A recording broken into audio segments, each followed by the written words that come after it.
Speaker মহোদয়, আমি একটা ঘোষণা করতে আপনি যদি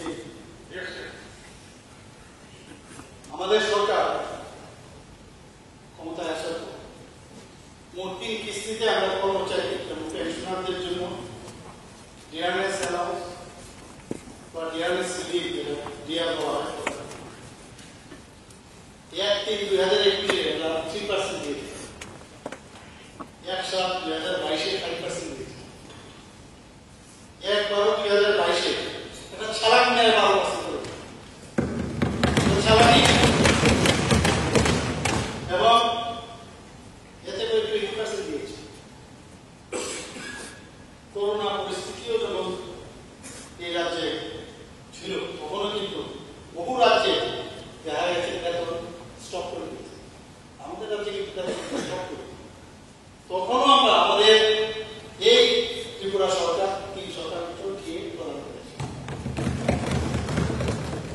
আমাদের এই সরকার cash in lieu of LTC, LTC যেতে হবে না তাদের পয়সা দেওয়া হয়েছে। আমি আবারও রাজ্য সরকারের কর্মচারী ও পেনশনারদের সাথে আজকে 5% দিয়ে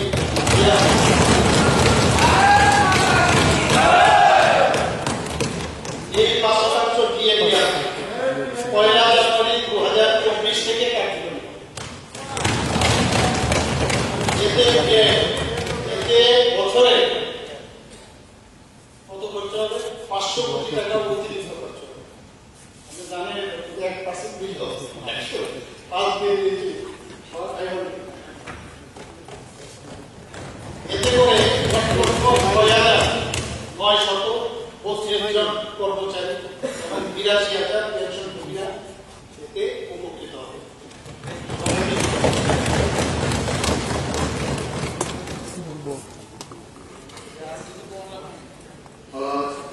মাননীয় মুখ্যমন্ত্রী 5% দিয়ে ঘোষণা করেছেন।